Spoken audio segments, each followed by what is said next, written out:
তবে সে কাগজের একটা পাখি বা হাঁসের মতো কিছু একটা পাঠিয়েছে। এটা শুনে জন বুঝে যায় পার্সেলটা মাইকেলই পাঠিয়েছে। মাইকেল এ সময় জেলের ফিল্ডের সেই ম্যানহোলের ভেতরে চেক করছিল। সে দেখে হাসপাতালের ডাক্তারের রুমে তার ফেলে দেওয়া কাগজের হাঁসটা তার এখানে ফেলে রাখা বইয়ের কাছে এসে থেমেছে।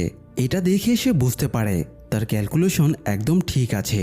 এই সময় জন তার দলবল নিয়ে মাইকেলের কাছে যায় এবং জিজ্ঞেস করে ফিবোনাচ্চি কোথায়। মাইকেল বলতে না চাইলে জন লোকজন দিয়ে মাইকেলকে মারধর করে। এই সময় গার্ড দুটো ব্ল্যাঙ্ক ফায়ার করে তাদের থামিয়ে দেয়। এরপরে মাইকেলকে ওয়ার্ডেনের অফিসে পাঠানো হয়। ওয়ার্ডেন তো এমনিতেই তার উপরে রেগেছিল, তাই এই অজুহাতে সে মাইকেলকে 90 দিনের জন্য স্পেশাল শাস্তির ব্যবস্থা করে।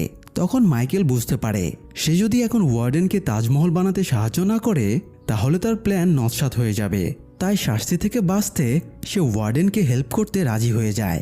যাই হোক, সেদিন রাতে আরেক অঘটন ঘটে যায়। সিক্রেট সার্ভিসের লোকেরা বিশপ ম্যাকমোরোকে মেরে ফেলে।